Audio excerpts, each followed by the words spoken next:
welcome to Aysgarth campsite, where I'm booked to stay on the 1st of April and it's the 18th of March. And later on in this video we'll be giving you a campsite tour of the things I can give you a campsite tour of, because obviously the whole place is closed, but I'll explain that a little bit later on in the video. But first, let's get camped up and then we'll take you somewhere beautiful. Lovely.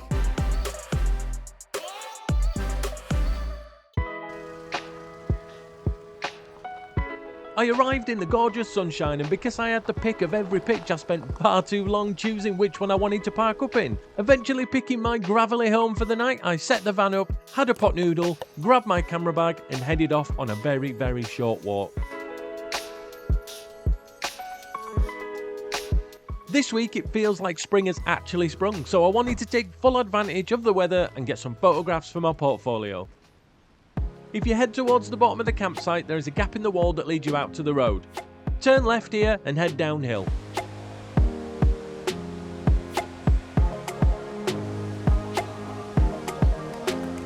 Walk past the cafe and over the bridge and you'll see a gate on your left at the other side. Go through this and follow your ears. The louder the water, the nearer you are to this amazing spectacle of nature.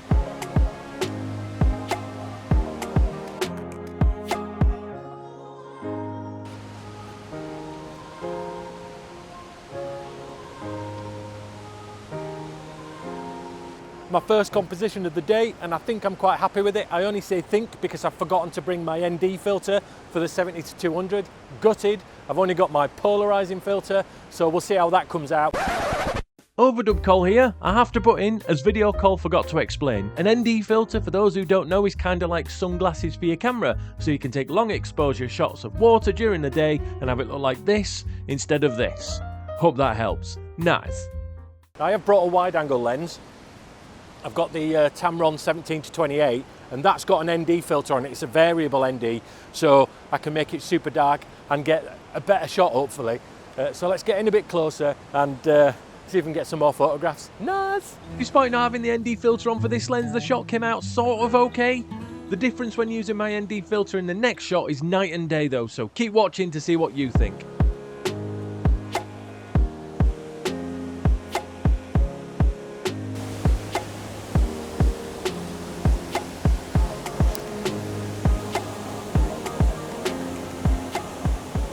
So I've just dropped down that to come and get this shot, and I'm feeling a little bit nervous, I'll be honest with you. I suggest you don't do what I've just done.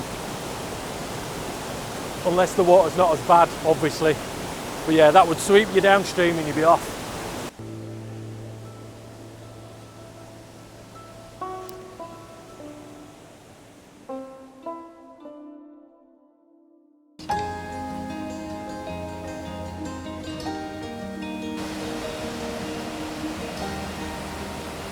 So I've had a wander around the shorelines just up there, and it's beautiful, it's really nice to look at, but I'm not that happy with the composition, and I'm hoping that I can get back over the bridge, down somehow to the banks to be able to get a shot looking that way. I don't even know if it's possible, but I'm certainly going to give it a go. So I've just had a look at the sign at the bottom of this hill just down here, right at the end where the bridge is, and it says there's a middle falls and a lower falls, so let's go try find those.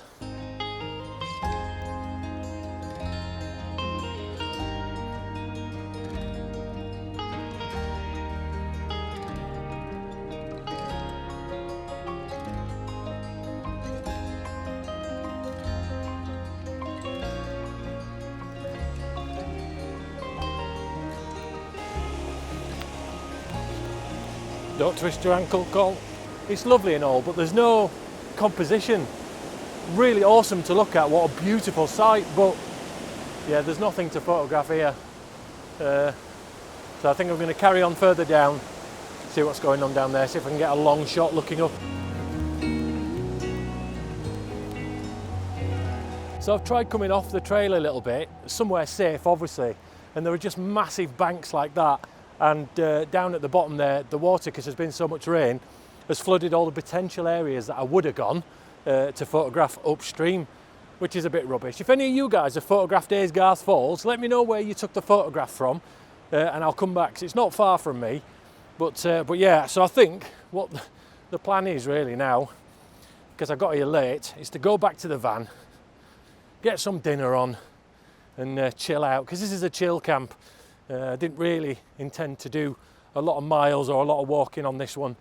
I just wanted to come down, have a look at the waterfalls, which are about 500 yards from the campsite, and yeah, and go chill.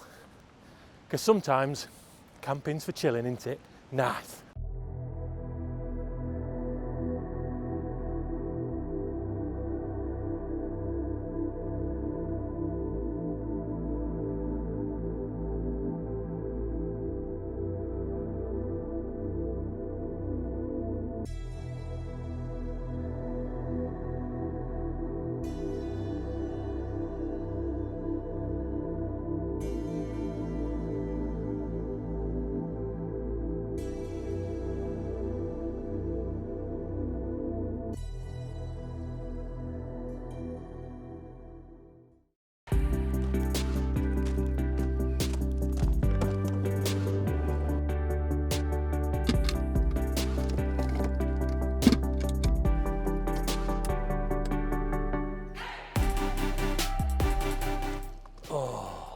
Lovely, nice relaxed camp this week.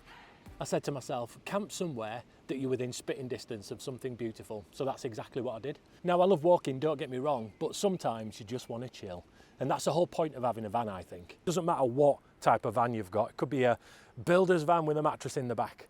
I mean, it might look dodgy if you're parked outside of school, but, you know, it's an adventure station. When you get out, the views are exactly the same. I tell you what, I'm going to pop up some of my favourite photographs from today while I'm filming the rest of the campsite tour for you, and I shall see you afterwards. See you, bye.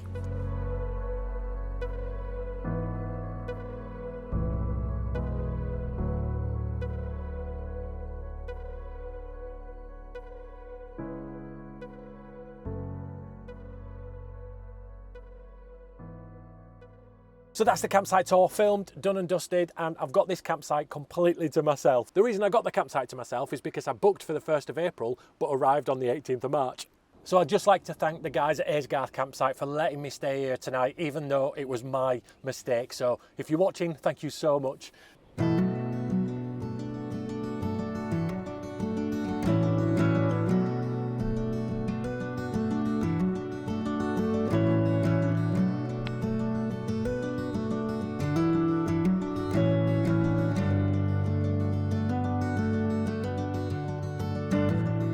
So I've been chilling out in my van for the past hour or so. It's about 5 o'clock now. It's getting a bit nippy, so I put my coat on, and then I thought, but I've got a fire pit. So now I've got the fire pit going, I thought I'd answer a few questions that you guys ask in the comment section below. Colin, answer your questions. So the first question that I get asked quite a lot is, where did you get your awning from? Do you know, the blue one that I put out in some of the videos?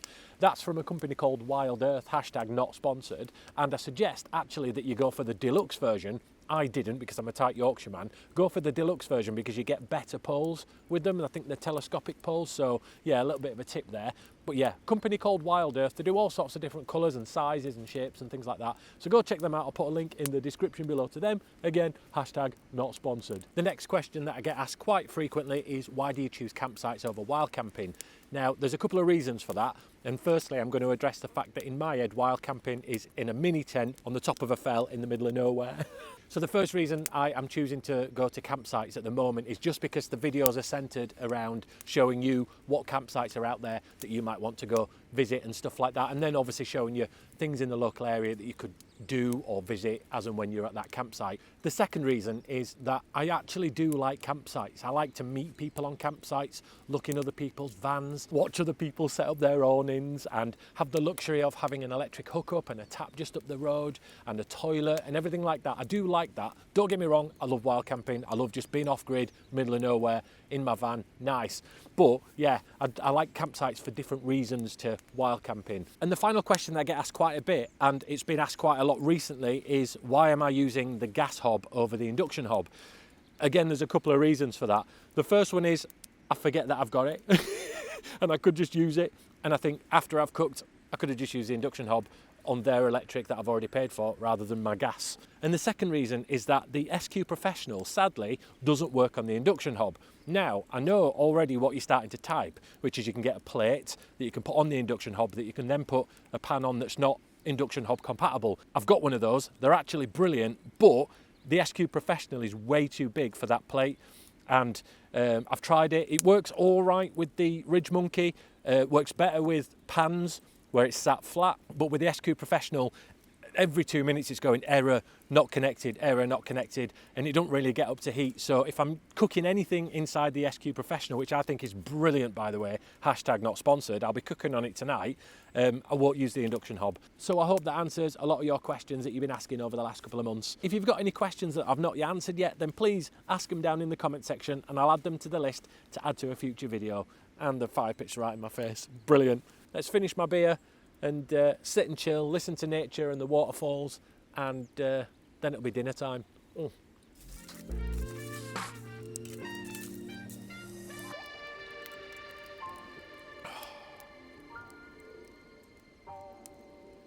it'll soon be summer, soon be full of people.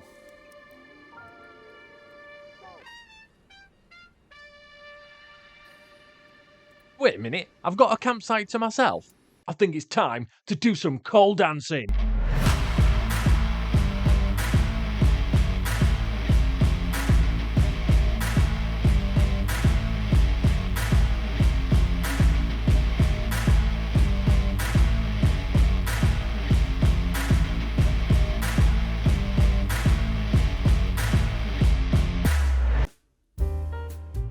We do apologise for that interruption. Let's get back to some normal viewing. I think you've waited long enough. It's now time for your campsite tour. Enjoy. See you, bye. Aysgarth campsite is a hidden away, dog-friendly site about 500 yards from the gorgeous Aysgarth waterfalls. According to their website, this is an adults-only site, so grab those pineapples, people. I booked this site mainly for its easy access to the falls. It's a super short walk and there is a cafe and craft shop on the way. Plenty of parking if you're heading over for just the day, and as you saw earlier, the falls are stunning and well worth a visit. This site doesn't have a shop, but it does have a waste area, Elson Point, water tap, a handful of converted sheds that house the toilets and showers, and these were in the process of being updated and repaired before the site opens on the 1st of April, so they should look snazzy by the time they're finished. The potwash area was also under construction and out of use during my stay. There's about 10 very flat and large well-drained hard-standing pitches with electric hookup. You'll need pretty tough pegs if you want to put your awning up though, as the ground is pretty hard, but there are more grass pitches in the field further down the site that would be easier to pitch awnings on. Just up the slope at the entrance of the site is the pub, hotel and restaurant. This place looks gorgeous, so if you don't fancy cooking in your van, you could book a table and dine in their restaurant. I paid £32 with electric hookup for one night, and I'll let you guys make your own mind up about that. My inner Yorkshireman was definitely struggling. I'll pop a link in the description below so you can have a look at yourself. And remember, all of these campsite tours are not sponsored, just me visiting sites, helping you guys out. Stay awesome and don't forget to subscribe. See you, bye.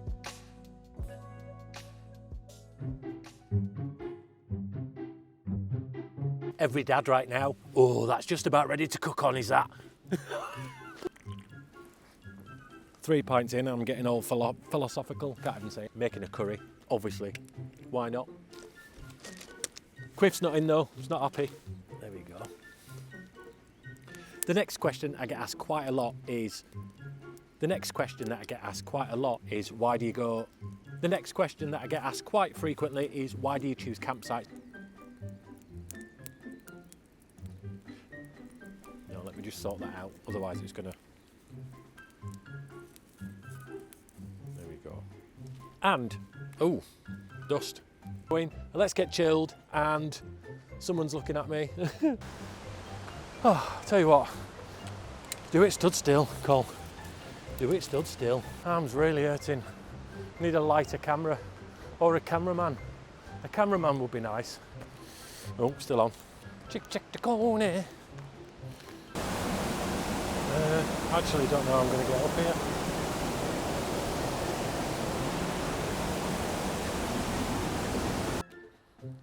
Take these off. Aysgarth campsite. Welcome to Aysgarth campsite.